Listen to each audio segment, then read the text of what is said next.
जानेंगे ट्रांसफार्मर का परिचय पहले देखेंगे। पिछली कक्षा में हमने मोटर के बारे में समझा था। आज हम ट्रांसफार्मर का परिचय, उसके कार्य सिद्धांत के बारे में समझेंगे।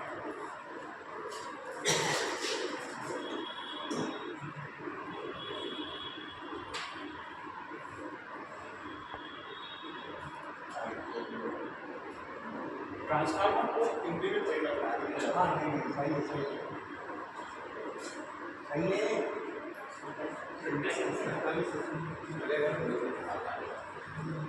ट्रांसफार्मर एक स्थिर वैद्युतिक युक्ति होती है जो एसी वोल्टेज को बढ़ाती है घटाती है। ये बिना फ्रीक्वेंसी को चेंज किए हुए और बिना पावर के ये सिर्फ वोल्टेज को बढ़ाएगी या फिर घटाएगी। इस आधार पे हम इसको दो प्रकार से बांट सकते हैं, स्टेप अप और स्टेप डाउन। वैसे ट्रांसफार्मरों का वर्गीकरण और भी है, वो अभी मैं आपको आगे बताऊंगा। ट्रांसफार्मर का कार्य सिद्धांत, वर्किंग प्रिंसिपल, यह म्यूचुअल इंडक्टेंस के सिद्धांत पर कार्य करता है। म्यूचुअल इंडक्शन इसको बोलते हैं अन्योन्य प्रेरण। प्रेरण दो प्रकार का होता है, एक म्यूचुअल और एक सेल्फ। सेल्फ मतलब जो जिसमें डायरेक्ट सप्लाई दी जाती है, और अन्योन्य प्रेरण म्यूचुअल इंडक्टेंस वह होता है जिसमें कि पास में रखी हुई दूसरी कॉइल या चालक में बिना भौतिक कांटेक्ट के सप्लाई प्रभावित होने लग जाती है। जब हम उसको किसी चालक के द्वारा मार्ग प्रदान करते हैं तो अन्योन्य प्रेरण के कारण उसमें सप्लाई। अरे वहीं पे रखा था टेबल पे। जैसे मैं आपको कॉइल के माध्यम से समझाता हूँ।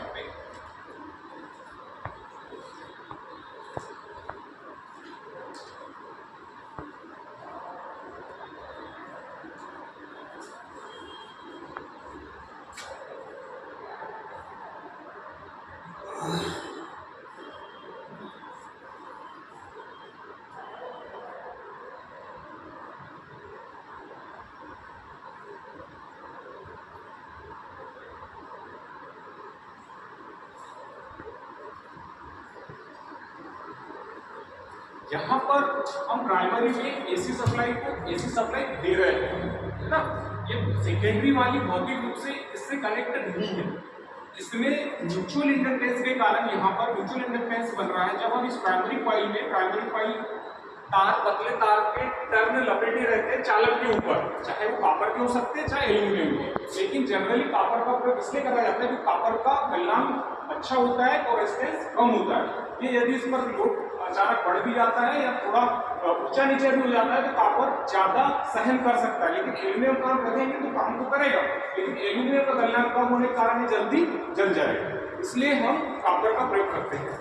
यहाँ पर हम सेकेंडरी के साथ लोड जोड़ते हैं। हमेशा सेकेंडरी में टर्नों की संख्या यदि ज्यादा है तो वोल्टेज अप रहेगा और कम है तो वोल्टेज डाउन रहेगा। जिधर टर्न ज्यादा उधर वोल्टेज ज्यादा, जिधर टर्न कम उधर वोल्टेज कम। ये हमको हमेशा याद रखना है।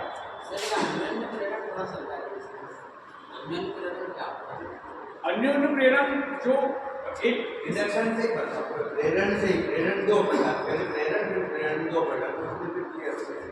प्रेरण एक चालकों का वह गुण है जिसमें कि सप्लाई धारा देने पर चालक में विद्युत धारा सप्लाई प्रदान करने पर उसके चारों ओर एक चुंबकीय क्षेत्र बनता है, उसे हम प्रेरण करते हैं। यदि हम उसे मार्ग प्रदान करें तो उसमें ईएमएफ प्रोड्यूस होने लगे। ये मतलब इलेक्ट्रोमैग्नेटिक फोर्स, यह एक प्रकार का विद्युत वाहक बल है। यदि हम इसको मार्ग प्रदान करेंगे जब परिपथ पूर्ण करेंगे तो उसमें लगातार धारा बहने लगेगी। प्रेरण एक प्रकार का गुण है, इंडक्शन का गुण है।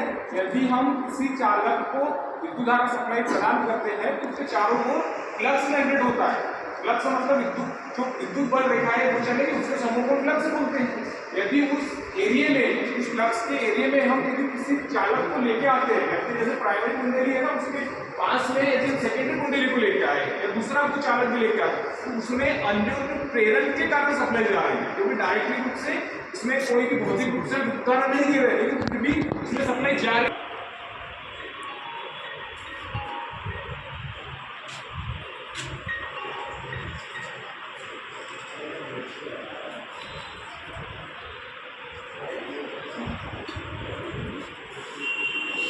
ट्रांसफार्मर का वर्गीकरण मुख्य रूप से 5 प्रकार से किया गया है।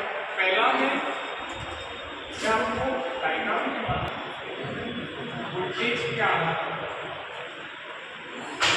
दूसरा है फेज के आधार पर,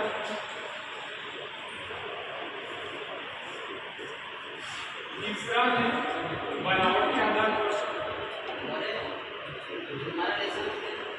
बनावट के आधार पर, चौथा है कूलिंग के आधार पर या शीतलन के आधार पर। तुमको कोई क्वेश्चन आ रहा है क्या? तुमको कोई समझ में आ रही है, समझा रहा है तो स्टेप अप स्टेप डाउन इसके आधार पर 2 प्रकार का है, सिंगल फेज थ्री फेज। बनावट के आधार पर 3 प्रकार है, कोर टाइप, वेरी टाइप और एक सेट टाइप। शीतलन के आधार पे है 4 प्रकार से, एयर कूल्ड, वाटर कूल्ड और प्राकृतिक रूप से शीतलित और एक आई कूल्ड, 4 प्रकार। इसके आधार पर पावर के आधार पर 2 प्रकार के, एक डिस्ट्रीब्यूशन वाला होगा और एक होगा पावर ट्रांसफार्मर। जो 500 केवीए के अंदर की होगी वो डिस्ट्रीब्यूशन में होगी और 500 केवीए से ऊपर वाले ट्रांसफार्मर को हम ट्रांसमिशन में या पावर सप्लाई में करते हैं। इसका कारण जो वोल्टेज सर डिस्ट्रीब्यूशन ट्रांसफार्मर को अपन कैसा जोड़ते हैं सर? सर डिस्ट्रीब्यूशन ट्रांसफार्मर को प्राइमरी में इसका कनेक्शन डेल्टा में रखते हैं और सेकेंडरी स्टार बनाई जाती है, क्योंकि हमको डिस्ट्रीब्यूशन के लिए न्यूट्रल की आवश्यकता होती है। हमारे घरेलू उपकरण सारे न्यूट्रल के बेसिस पे ही चलते हैं, न्यूट्रल फेज के बेस पे, इसलिए हमको सेकेंडरी में उसमें स्टार कनेक्ट करना पड़ता है। सर इसमें आई और वी में रिलेशन क्या है सर? स्टार कनेक्शन में आई और वी के वोल्टेज रिलेशन वोल्टेज रिलेशन क्या है?